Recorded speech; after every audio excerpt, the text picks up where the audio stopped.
Good morning everyone. আশা করি তোমরা খুব ভালো আছো। আমিও ভীষণ ভালো আছি। আমার নতুন একটা ব্লগে তোমাদেরকে জানাই অনেক অনেক স্বাগত। আজ মঙ্গলবার সারাটা দিন কি করছি না করছি সবটাই তোমাদের সাথে শেয়ার করতে থাকবো। তো পুরো ভিডিওটা দেখতে থাকো, আশা করি ভালো লাগবে। সকালবেলা ঘুম থেকে উঠে যেসব কাজকর্ম থাকে সেসবগুলো সেরে বোজোকে এখন খাওয়াতে বসেছি। আজকেও এক্সাম আছে। আজকে কি এখন টানা এক্সাম থাকবে, শুধু ওই শনি রবিবার ছুটি ওইটুকুই। আর তবে এই সপ্তাহে শুক্রবার দিনটাও ছুটি থাকবে, কারণ ওই দিন টিচার্স ডে, তাই ছুটি থাকবে। তো এদিকে দেখো না, খাওয়া দাওয়া সমস্ত কিছু হয়ে গেছে। হয়ে যাওয়ার পর আবার শুয়ে মোটামুটি একটা ঘুম হয়ে যায় একদম, মানে হালকা ফুলকাভাবে। তো সেই থেকে ডাকছি, ওঠ, সময় হয়ে গেছে, ড্রেস পরবি, রেডি হবি। এই যে এখন কোনো রকম এই যে গড়াতে উঠে এখন আমার কোলে এসে একটু আদর খেয়ে তারপরে স্কুলে যাওয়ার জন্য রেডি হবে। মানে ঘুম সকালবেলা আর কাটতে চায় না। আর তারপরে বৃষ্টি হচ্ছে, ঠান্ডা ঠান্ডা ওয়েদার থাকছে, তাই জন্য আর ওই ঘুম থেকে উঠতে ইচ্ছা করছে না আর কি। আর এদিকে দেখো ড্রেস পরে একদম স্কুলে যাওয়ার জন্য বোঝো রেডি হয়ে গেছে। আর আজকে এক্সাম আছে, আজকে ল্যাঙ্গুয়েজ 1 এক্সাম রয়েছে। তো মোটামুটি এখন সমস্ত এক্সামগুলি খুবই ইম্পর্ট্যান্ট। এতদিন তো যাই হোক ওরাল এসব দিয়ে চলছিল, তবে সোমবার থেকে একদম ইম্পর্ট্যান্ট সব এক্সাম শুরু হয়েছে, সব রিটেন এগুলো। আর 2 সপ্তাহ চলবে, পুরো একদম সেই 12 তারিখে শেষ হবে। সেই 25 তারিখে এক্সাম শুরু হয়েছে, 12 তারিখে শেষ হবে। আমাদের সময় বাবু এইসব ছিল না, কয়েকদিনের মধ্যেই এক্সাম শেষ হয়ে যেত। আর এখন মানে আর বিশেষ করে ইংলিশ মিডিয়ামে একটু পড়ার চাপটা বেশিই থাকে। বাংলা মিডিয়ামের বাচ্চা তো আমি পড়াই, ক্লাস 2ই পড়াই, বোঝাও ক্লাস 2-এ পড়ে। ওদের তো 3-4 দিনে এক্সাম শেষ হয়ে যায়, আর এদের এত দিন লাগে, অনেকগুলো সাবজেক্ট তো, তাই প্রায় অনেকগুলো দিন সময়ও লাগে এক্সাম শেষ হতে। যাই হোক, বোঝো তো এক্সাম দিতে চলে গেছে। এবার আমি ঘরগুলো মানে গুছিয়ে ঘরের যে কাজকর্মগুলো সেগুলো টুকটুক করে করতে থাকি, আর তোমাদের সাথে গুছিয়ে গল্প করতে থাকি। আর যতক্ষণ বিছানার চাদরটা টান টান করে না গোছাবো ততক্ষণ পুরো ঘরটাই দেখবে একদম এলোমেলো হয়ে থাকে।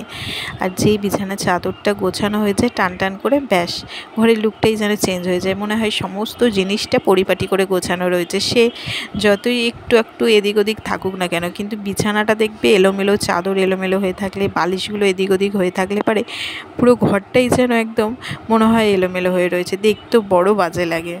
আসলে গোছানো ঘর মানেই হচ্ছে একটা গোছানো মন। একটি গোছানো ঘর মানসিক শান্তি ও স্বাস্থ্যের অনুভূতি নিয়ে আসে। তাই জন্য দরকার সব সময় ঘরকে পরিপাটি করে গুছিয়ে রেখে দেয়া। আর আমরা গৃহবধূরা তো এইসব কাজে একদম এক্সপার্ট। কখন কোনটা করতে হবে, ঘরের কোন কাজটা গুছিয়ে করতে হবে, সেসবগুলো আমরা বেশ ভালোই জানি। তবে সবার ধরনগুলো আলাদা, যে যার মতন করে আর কি। তো আমিও আমার মতন করে যতটা সাধ্য পারি গুছিয়ে করে রাখার চেষ্টা করি। তবে ঘর গোছানোর কাজ ছাড়া তো সংসারের আরও অনেক কাজকর্ম থাকে। তারপরে বোঝোর পড়ার দিকটা আমাকে পুরোপুরি দেখতে হয়। আর এখন এক্সাম চলছে সেহেতু হচ্ছে চাপটা একটু বেশি। সকালবেলা ধরো এইসব কাজকর্ম করে জলখাবার রেডি করে তারপরে কিছুটা টাইম বের করে আমি ওদিকে আবার ওর কোশ্চেনগুলো সব টুকে রাখি। ধরো পরের দিন যে এক্সাম থাকবে সেই এক্সামের সমস্ত যা লেখা, মানে স্কুলের কপিতে বুকে যা থাকে কোশ্চেন আনসার, সেগুলো সমস্ত কিছু খাতার মধ্যে টুকে রেখে দিই কোশ্চেনগুলো। ওকে এসে দিয়ে দিই রাত্রেবেলা, ওর মতন করে লিখতে থাকে। আর যেহেতু তাড়াতাড়ি এক্সাম শেষ হয়, শুধু যে রাত্রেবেলা পড়তে বসে তা নয়, স্কুল থেকে আসার পর বলি একটুখানি কিছু খেয়ে স্নানটা করে নে তাড়াতাড়ি।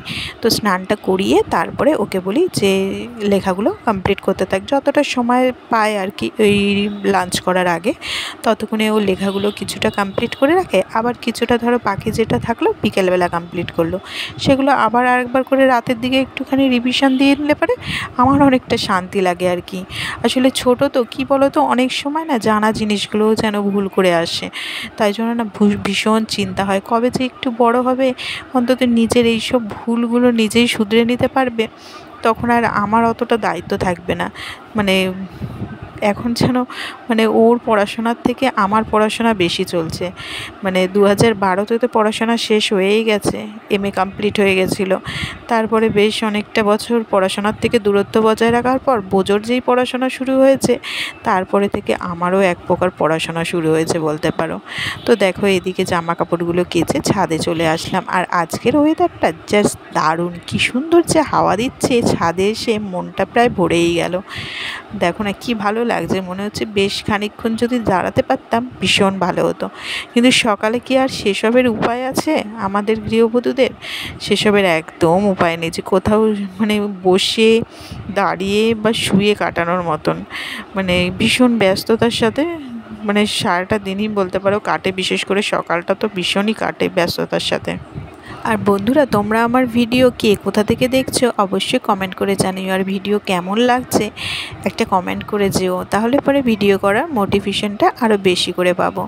তো ইদানিং বন্ধুরা মানে ভিডিও দেখছো ঠিকই, কিন্তু কমেন্ট করতে একদমই ভুলে যাচ্ছ। তাই একটু মনে করিয়ে দিলাম যে একটা কমেন্ট রেখেছো, তাহলে পরে আমার ভীষণ ভালো লাগবে। মানে কোথাও যদি কোনো ভুল ত্রুটি হয় সেগুলোও জানিও অবশ্যই, সেগুলোও ঠিক করে নেওয়ার চেষ্টা করবো আর কি। আর বন্ধুরা, তোমাদের কি পুজোর শপিং হয়ে গেছে সেটাও কিন্তু কমেন্ট করতে ভুলো না। আমার তো পুজোর শপিং মোটামুটি শুরুই হয়ে গেছে, আর প্রায় বলতে পারো অনেকটাই করা হয়ে গেছে। আর টুকিটাকি কিছু বাকি আছে, মানে বেশিরভাগটাই পুজোর শপিং একদম কমপ্লিট করে নিয়েছি। যেহেতু পুজোর এক্সাম আছে তাই না, ফাঁকা সময়তেই পুজোর শপিংটা করে ফেলার চেষ্টা করেছি। তো এদিকে দেখো কাজবাজ করে চলে আসলাম, এসে একটু লাল চা করে সবাইকে দিয়ে আমিও একটু বসে খেয়ে নিলাম। খেয়ে নিয়ে তারপরে বোঝোর ওই কোশ্চেনগুলো সমস্ত কিছু টুকে রেখেছি, সেগুলো আর তোমাদের সাথে কিছু শেয়ার করিনি। করে ঠরে তারপরে চলে আসলাম এই যে রান্নাঘরে রান্না বান্না করতে, মানে দুপুরের রান্না, সকালের খাওয়া দাওয়া হয়ে গেছে। আর এদিকে দেখো আম ডাল করছি। একটা কাঁচা আম রেখে দিয়েছিলাম, আগের দিন চাটনি করেছি, তো একটা কাঁচা আম রেখে দিয়েছিলাম আজকে ডাল করব বলে। আম ডাল খেতে ভীষণ ভালো লাগে। তো ওইদিকে আম ডাল তো করে ফেলেছি, এদিকে ভাতটাও ফুটছে। আর এই আমের চাটনিটা কালকের ছিল, অর্ধেকটা মতন শেষ হয়ে গেছে, খেয়েছে সবাই, আর অর্ধেকটা মতো রয়েছে, সেটাকে গরম করে রেখে দিলাম।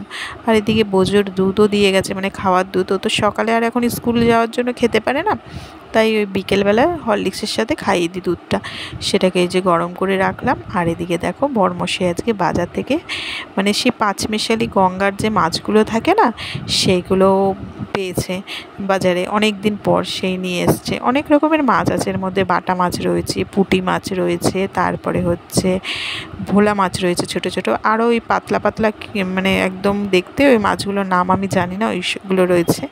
আর এদিকে দেখো বোঝোর জন্য মৌসুম্বির জুস করে রেখে দিয়েছি, প্রায় আসার সময় হয়ে গেছে, ও আসলেই জুসটা দিয়ে দেবো ওকে।